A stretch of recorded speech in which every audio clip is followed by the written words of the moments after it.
Hello friends, welcome in our channel Fans of Agriculture. So we'll start the respiration chapter, next part from botany course. We'll see the efficiency of respiration in this part. So first we'll see the efficiency of the respiration. The total energy content of one molecule of glucose is 686 kilocalorie. Out of this energy, available free energy is 673 0.6 kilocalorie, and energy content of ATP molecule is calculated as 7.3 kilocalorie. And the efficiency of respiration may be expressed as follows. We'll see here the first one, the efficiency of respiration, which is equal to kilocalorie of energy conserved in the ATP divided by total free energy available into 100. First, this is the formula, and first we'll see efficiency of aerobic respiration. This is the 38 ATPs into 7.3 means 1 ATP energy, and there are 38 ATPs in aerobic respiration, and divided by 673.6 calorie into 100, which is equal to 41%. The 41% efficiency in aerobic respiration. This is the, and next one is efficiency of anaerobic respiration. There are two ATP molecules are formed during anaerobic respiration, and it is multiplied into the energy of one ATP molecule 7.3 and divided by 47, and which is into 100, and which is equal to the efficiency of anaerobic respiration is 31%. And next one is efficiency of fermentation. The two ATP molecules are formed during fermentation, and 7.3, which is ATP is energy, and divided by 40, which is total energy available, total free energy available into 100, and the efficiency of fermentation is 36.5%. So this is important one for entrance exams, numerical part 1. We'll see in the next is a respiratory quotient. It is also has a numerical part. First we'll see the definition of respiratory quotient. The respiratory quotient is the ratio of volume of CO2 evolved to the volume of O2 consumed. It is in respiration. It is called as respiratory quotient or RQ. The respiratory quotient depends upon the type of respiratory substrate, and the formula of respiratory substrate quotient. We'll see the respiratory quotient may define the ratio between volume of carbohydrate given out and oxygen in simultaneously by given weight. It is a will define. This is the definition which is simple one and easy to understanding. Here the formula is respiratory quotient is equal to volume of CO2 evolved divided by volume of O2 consumed or absorbed. This is, we'll see, the respiratory quotient of a plant organ depends upon the nature of the substrate which is oxidized in the respiration. The respiratory quotient can be equal to unity, less than unity, or more than unity. So we'll see the respiratory quotient measurements. First, respiratory quotient equal to unity. In the oxidation of the carbohydrate hexose, the amount of CO2 is given out, which is equal to amount of O2 observed, which indicates the respiratory quotient is unity. We'll see the respiratory quotient in this reaction. The CO2 evolved 6 molecules and O2 absorbed 6 molecules. Then 6 CO2 divided by 6 O2, which is equal to 1. This is the respiratory quotient is unity here. And the next one is respiratory quotient less than unity.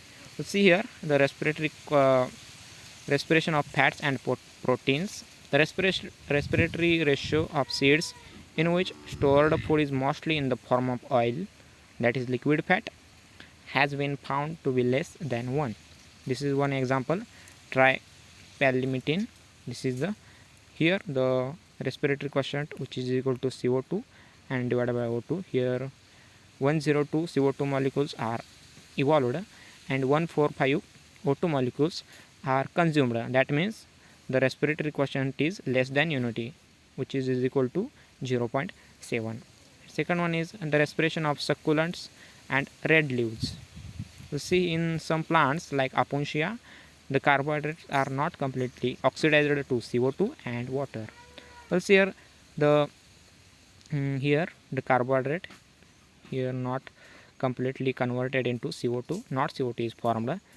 Then we'll see the respiratory quotient, which is equal to CO2 divided by O2, not CO2 is evolved here. Then 0 divided by 3O2 is consumed here. Then 0 divided by 3, which is equal to 0, that is the less than unity. We'll see here the respiratory quotient is more than unity. First, respiration of organic acids, that means in some plants the succulent habits organic acids from the respiratory substrates. Such compounds are relatively rich in oxygen as compared with carbohydrates. This respiratory ratio of such materials is always more than 1. Then we'll see here the first example is oxalic acid. In oxalic acid, 4 CO2 molecules are evolved and 1 O2 molecule is consumed. Then respiratory quotient is 4 CO2 and 1 O2, which is equal to 4. Respiratory quotient is 4. Second is malic acid. In malic acid, the 4 CO2 molecules are evolved and 3 O2 molecules are consumed. Then respiratory quotient will be 1.3. Then next we'll see the respiration in the absence of oxygen. In the absence of oxygen, the anaerobic respiration, in anaerobic respiration the oxygen is absolutely absent. Then CO2 is evolved without oxygen being absorbed or consumed. Then respiratory quotient value is to be more than the unity. We'll see here the carbohydrates is converted into ethyl alcohol by using the Zymes enzyme, which is the alcohol fermentation. And here the 2 molecules of CO2 are evolved and no oxygen molecule is consumed here. Then respiratory quotient is 2 divided by 0, which is equal to 2. So thank you friends, this is one important point, that is respiratory quotient, and here respiratory quotient and which is efficiency of respiration. The most important is respiratory quotient. And the last one is here the respiratory quotient of the substrates overview. You see the carbohydrate, the respiratory quotient of carbohydrate is 1, and in case of anaerobic respiration it is infinity. And in case of fats, the example is trimethylmethyne, the respiratory quotient is 0.7. And the proteins, in proteins the respiratory quotient is 0.9. We'll see here the fats and proteins. In fats and proteins are used as respiratory substrate. The respiratory quotient is less than 1 as volume of CO2 is evolved is always less than volume of O2 is consumed. Hence the fats and proteins, in fats and proteins the respiratory quotient is less than 1. Next we'll see some examples of respiratory quotients. In carbohydrates it is less than 1, greater than 1, and in anaerobic respiration it is less than 1, greater than 1, and you'll see in carbohydrates it is 1, and proteins with NH3 formation 0.9, proteins with amide formation 0.8, and fats example is trimethylmethyne, it is 0.7, and fats with associated with carbohydrate synthesis it is 0.5, and last one is carbohydrates with associated organic acid synthesized it is 0.3, it is less. And next we'll see, this is important chart, and next part we'll see the factors affecting the respiration. So thank you friends, if video is informative then like, share and subscribe with your friends. Thank you, meet you next video.